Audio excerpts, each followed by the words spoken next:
buenas tardes, bienvenidos a cada uno de ustedes. Es una alegría estar frente nuevamente a este grupo.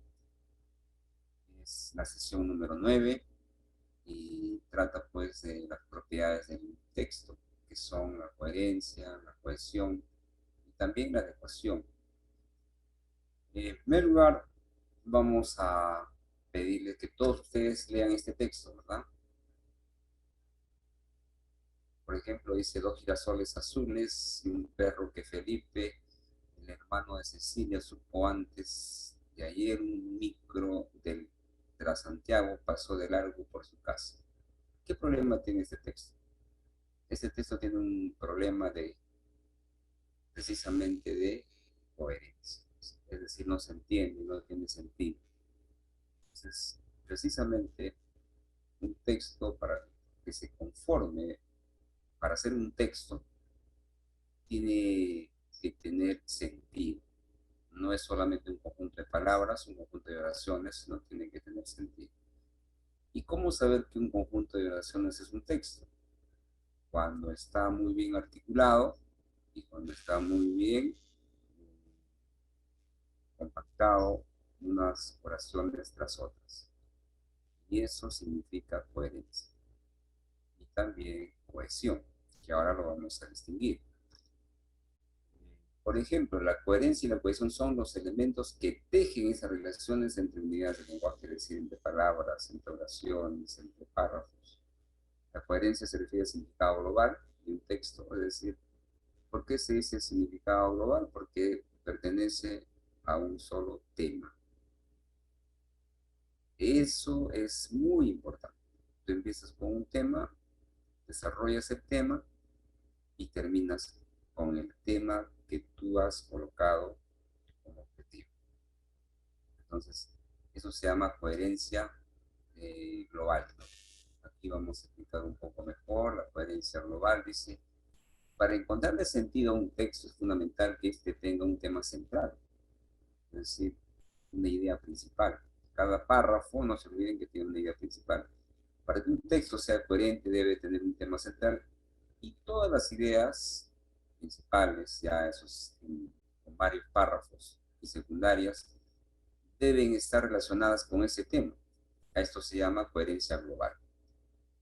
Pero también tenemos lo que es coherencia local.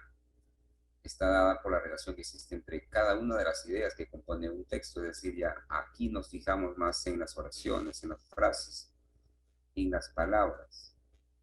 Por eso siempre repito que hay que saber elegir las palabras precisas para hacer las oraciones. Y si hacemos correctamente las oraciones, vamos a lograr hacer un buen párrafo.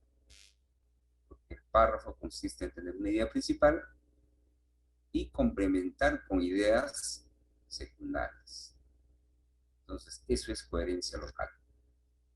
¿Y cuál es la organización en este caso a partir de la coherencia y a partir de la cohesión? Aquí hay algo muy interesante. Los textos poseen una organización a nivel mental. Por eso dicen, cuando alguien no comprende un texto, dice: no entiende este texto. ¿Por qué no entiende?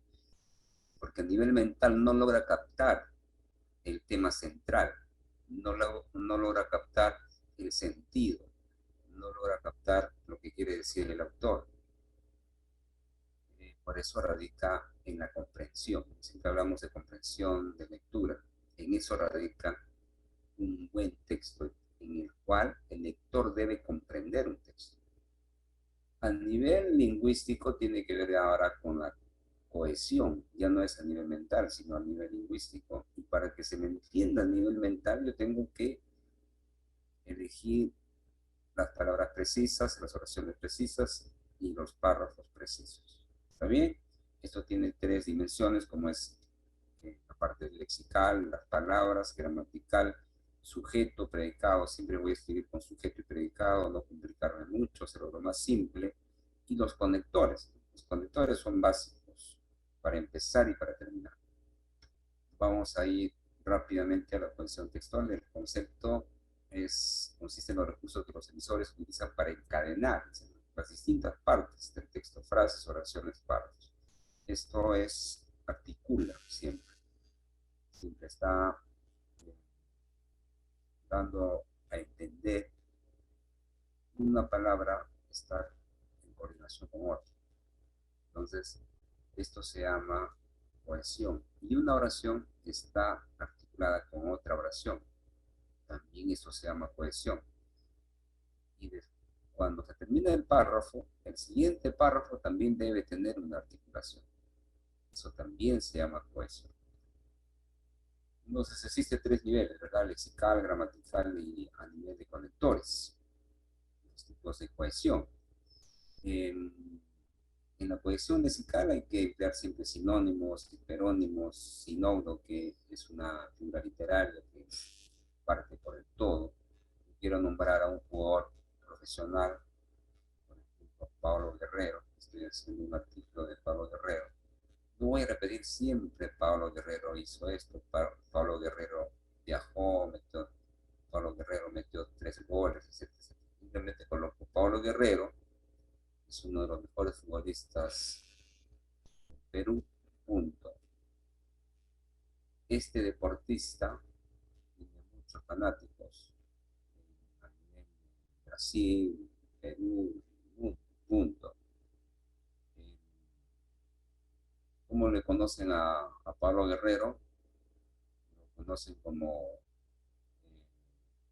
el depredador. No sé, yo coloco ahí el depredador, eso sería una metáfora. Una sinódica sería pues el futbolista nacional o el futbolista internacional. Entonces todo eso me ayuda a que no tenga redundancia en mi texto. Puedo reemplazar con un sinónimo, un hiperónimo, sinódoque y una metáfora. ¿Está bien?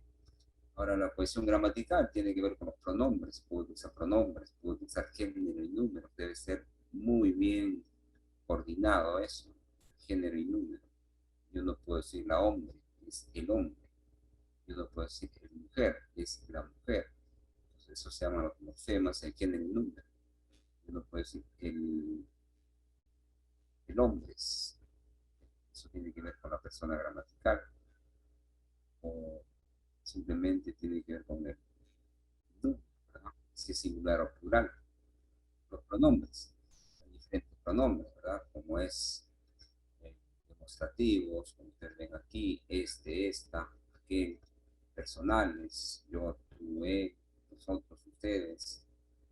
Entonces, también para que haya cohesión tenemos que tener en cuenta los pronombres. Queridos amigos, para no repetir lo mismo, os invito a la próxima reunión de la asociación. En vez de repetir otra vez la próxima reunión de la asociación, yo puedo colocar un pronombre. Esta será este viernes. Y no repetir, seguir otra vez amigos, vosotros, o ustedes también pueden ser. Pronombres numerales, ¿verdad? Se va en cuarta, tercera, segunda, la primera. Esos son los pronombres numerales ordinales. Los cardinales, pues ya es más simple, dos, tres, todos estos cardinales que nosotros podemos emplear en un texto. Conectores. Esto es interesantísimo. ¿Por qué? Porque esto le da vida a un texto. Son estructuras de lenguaje que nos permiten establecer relaciones entre las ideas. Aquí vamos a poner algunos ejemplos para que vean ustedes, pero antes cada conector tiene un significado. Hay que saber usar cada conector. Por ejemplo, aquí. Sin embargo, ¿qué significaría? Es adversativo. Es adverso, es lo contrario. Es como decir, yo te amo, pero solamente cuando tú me das dinero. Es contradictorio. ¿Cómo es posible que solamente se ame cuando te dan dinero? ¿Verdad? Eso es adversativo, por eso. Algo que tiene que ver con ya un propósito, podemos colocar en consecuencia. Por lo tanto, todos esos conectores, como en este caso en primer lugar, el segundo término, por último, sirve para ordenar mi texto. ¿Ya? Entonces hay conectores de adición, adversativos, como son, pero sin embargo, no obstante, aunque más quieres añadir una idea, también es también, además, asimismo, tanto como quieres empezar con la causa del problema, porque el Perú tuvo una crisis económica, ya que pasamos por una crisis de salud pública.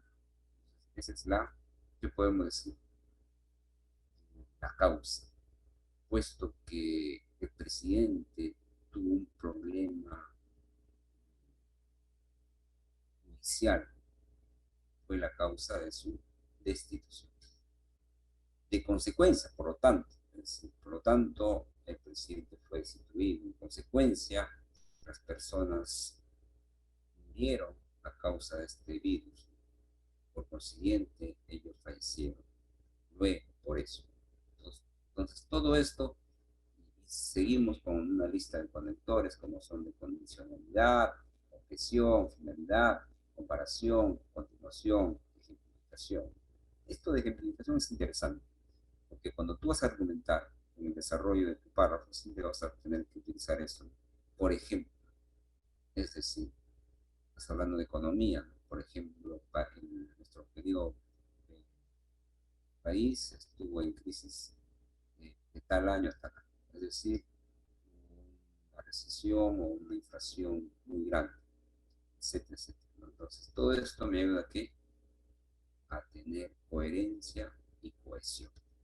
Muy bien, esto es todo en esta sesión 9 para que podamos entender la importancia de la cohesión y la coherencia. Muchas gracias, apreciados.